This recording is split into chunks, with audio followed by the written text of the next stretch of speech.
આ વખતે 22 તારીખથી શરૂ થતી નવરાત્રી દરમિયાન આજરોજ જૂનાગઢના તમામ ગરબા આયોજકો સાથે પણ મિટિંગ કરવામાં આવી. ગરબા આયોજકોને જે જરૂરી સૂચનાઓ આપવાની હતી, જેમ કે ખાસ કરીને ગરબાના પ્લોટની અંદરની તરફ અને બહારની તરફ પણ સીસીટીવી લગાવવામાં આવે, પાર્કિંગના સ્થળે લાઇટ લગાવવામાં આવે અને સાથે સાથે ગરબા આયોજકો દ્વારા પણ વોલેન્ટિયર્સ રાખવામાં આવે કે જે ટ્રાફિક નિયમનમાં અને પાર્કિંગમાં પોલીસને મદદરૂપ થાય.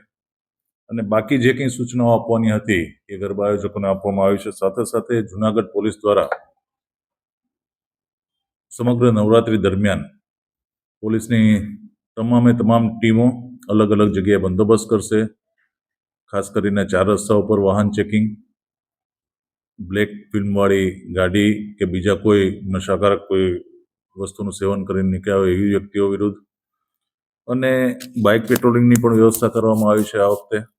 સાથે સાથે સી ટીમ જે છે કે મહિલા અને દીકરીઓની સલામતી માટે ખાનગી કપડામાં તમામ જગ્યાએ જે ખાસ અગત્યની જગ્યાઓ છે ત્યાં બધી જગ્યાએ સતત હાજરી આપશે. સાથે સાથે ખાસ કરીને ટ્રાફિક નિયમન, પાર્કિંગ પ્લોટ કે આજુબાજુના સ્થળોએ ખાસ ટ્રાફિક જામ ન થાય તો એ આયોજકો સાથે સંકલન કરી એમના વોલેન્ટિયર્સની પણ મદદ લઈ અને ટ્રાફિક પોલીસ અને સ્થાનિક પોલીસ દ્વારા ટ્રાફિક નિયમન પણ સુચારુ રૂપે થાય, રોડ ઉપર ક્યાંય કોઈ જગ્યાએ પાર્કિંગ ન થાય. આ બધી તમામ વ્યવસ્થા જૂનાગઢ પોલીસ દ્વારા કરવામાં આવેલી છે.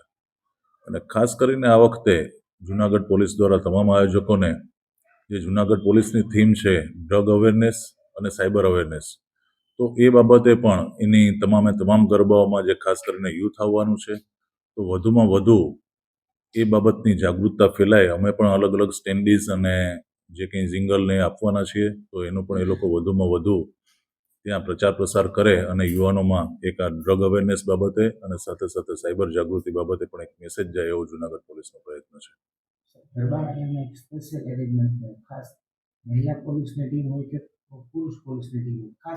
શી ટીમને સાથે સાથે સ્થાનિક પોલીસ બંને, જ્યાં યુનિફોર્મમાં જરૂર છે ત્યાં યુનિફોર્મમાં, જ્યાં ખાનગી કપડાઓમાં જરૂર છે ત્યાં ખાનગી કપડાઓમાં તમામ જગ્યાએ ઉપસ્થિત રહેશે. અને સાથે સાથે કોઈ એકલ દોકલ દીકરીઓ ક્યાંય પણ નજરે આવશે પોલીસના, તો પોલીસની PCR વાન એના ગંતવ્ય સ્થળ સુધી જે જગ્યાએ એને જવાનું હશે ત્યાં પહોંચાડી આવશે.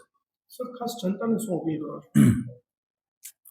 નવરાત્રીનો તહેવાર લોકો સારામાં સારી રીતના ઉજવે અને પોલીસ એમની સુરક્ષા માટે કટિબદ્ધ છે. સાથે સાથે પોલીસને સહકાર આપે, ખાસ તો ટ્રાફિકમાં, કે વાહનો વ્યવસ્થિત પાર્ક થાય અને બીજાને અડચણ ઊભી ન થાય. અને ક્યાંય કોઈ પણ આયોજકોની સાથે આજે ચર્ચા કરી છે કે ક્યાંય પણ એવી કોઈ વ્યક્તિ ધ્યાને આવે કે જે નિયમ વિરુદ્ધનો અથવા તો જે એની કોઈ પ્રવૃત્તિ શંકાસ્પદ છે, તો એ તુરંત પોલીસને જાણ કરે તો પોલીસ પણ એ મુજબની કાર્યવાહી જે કરવાની છે કરશે. સમય જે નક્કી કરેલો છે એ જ સમય પ્રમાણે ગરબાના આયોજકોની સાથે આજે ચર્ચા કરી છે, તો એ સમયનું જે છે સમયની સૂચનાનું ચુસ્તપણે પાલન કરશે. સર, ખાસ કરીને વાત કરીએ તો મેગા સિટીની જેમ ગ્રાઉન્ડની અંદર સીટિંગ હોય છે, એમાં આ વખતે પણ મહિલાઓની સુરક્ષા માટે જૂનાગઢમાં હશે સીટિંગ કે? તમામ જગ્યાએ મેં વાત કરી એ પ્રમાણે જે મોટા ગરબા છે અથવા તો જે જગ્યાએ એવું લાગે છે કે અહીંયા સી ટીમની જરૂરિયાત છે, તો સી ટીમ તમામ જગ્યાએ હાજર રહેશે. અને સાથે સાથે અમુક મૂવિંગ ટીમ પણ રાખી છે કે જે અલગ અલગ ગરબાઓમાં સતત એ ફરતી રહેશે. સર, લારી ગલ્લા ધારકો છે એના માટે શું સૂચના છે? તમામ લારી ગલ્લા ધારકો નવરાત્રી દરમિયાન જે કંઈ એમને ધંધો રોજગાર કરવો હોય જ્યાં સુધી, તો એ કરી શકે છે.